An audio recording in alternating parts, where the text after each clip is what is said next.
Hey guys, so here we are with a pretty much built Falcon. Just going to put the back on and finish the pipework and details on that, but lights are installed, which wasn't very difficult because Bandai have done such a good job at designing that.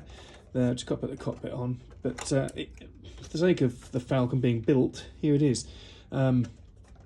It's beautiful, absolutely beautiful. It is the best styrene model kit I've ever built, and it'll take some beating. I've got the stand done underneath. My client does want the option to have the landing gear on and off, so I'm going to put the make the legs, which come on these sprues. There's the feet and the rest of the landing gear, doors and that sort of thing. So he's got both options, whether to display it in flight or have it landed. The dish is done as well. So yeah, it's pretty much ready for primer.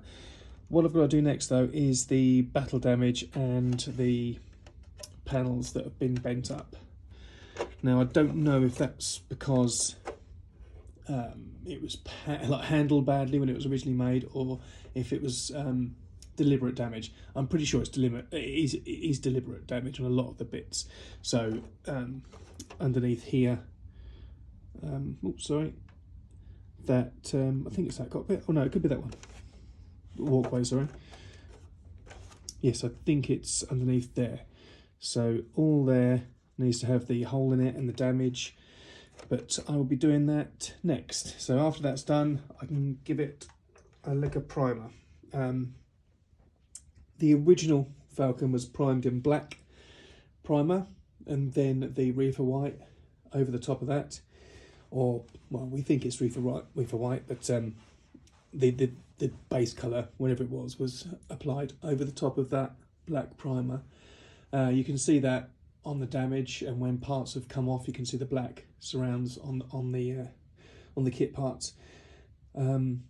So whether I'll do that or not, I don't know, because that's going to take a lot of reefer white to cover that black, and you can only really see it in certain areas. And at this scale, I don't think it'll matter if I don't prime it in black. I think I'm just going to use the normal grey primer for that. So anyway, yeah, now on to the blast marks and damage. Okay, so there's the damage marked on just roughly with a pencil.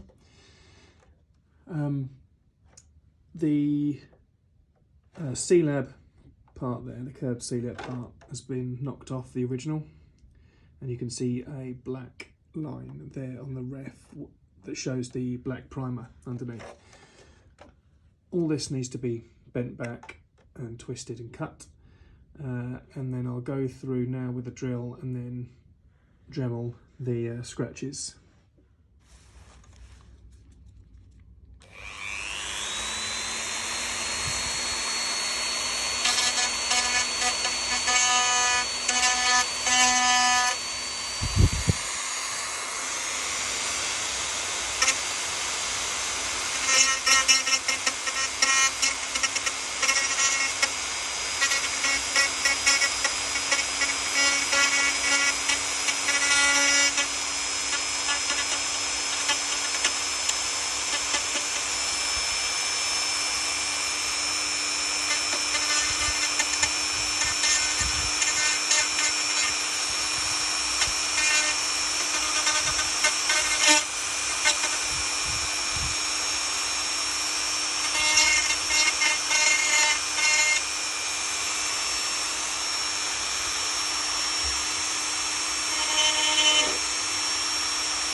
Okay, so I'll just brush that off. That was just the Dremel on the lowest setting, using a screwdriver, drill bit end. Can't really see much, but when that's primed and when I get the paint on, I can start manipulating it a bit further. I might go in with a hobby knife and just tighten up some more of that scarring. But it gives you a rough idea of how I'm going to do it all the way around the hull. Now, along the edge of the plating, you can see that a lot of those panels have been folded back, and it's simply a case of slicing up through the panel. But interestingly, Bandai had put a gap there already, and it was just a case of just scoring it a bit further back, like that one, and bending it over with some needle nose pliers, and it's just a little nip at the end and a quick turn, and you've got yourself the dent that you need. Really simple, but it can be overdone if you're not careful.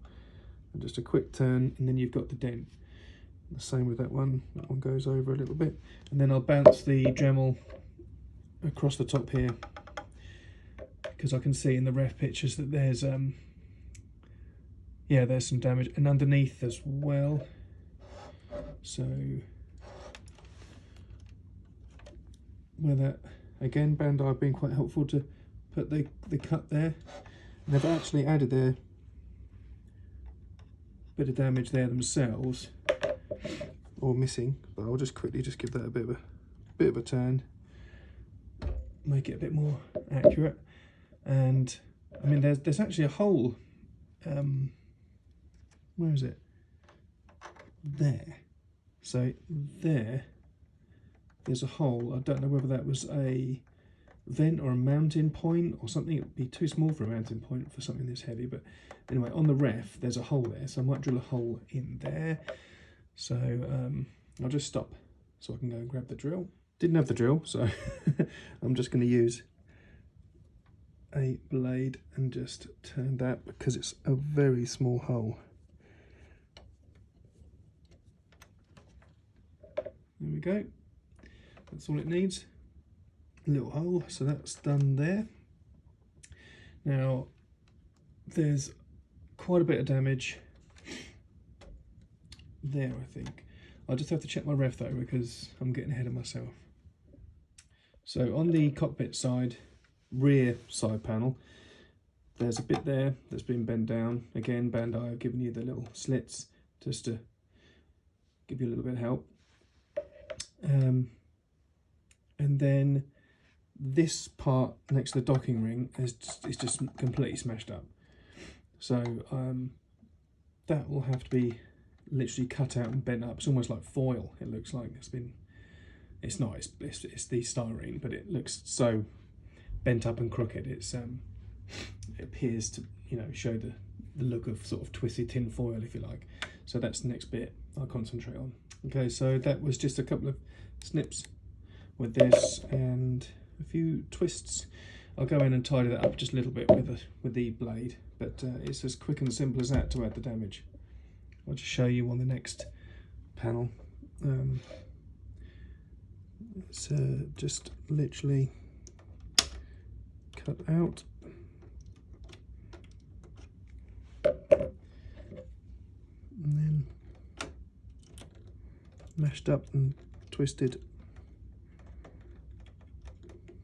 with the pliers.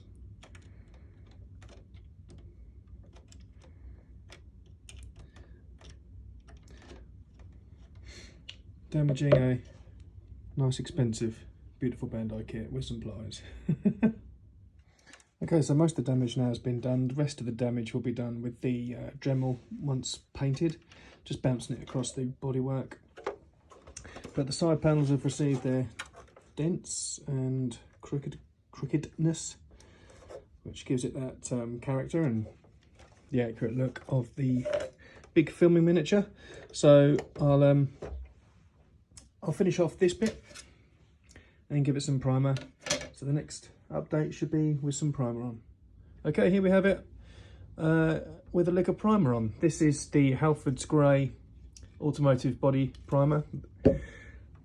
It's dark, but it adheres beautifully, and there's no problems with paint coming off or being a problem later on. So yeah, really happy with that. I've put a few blobs of Maskol on the LED lights to prevent them from being covered up with paint.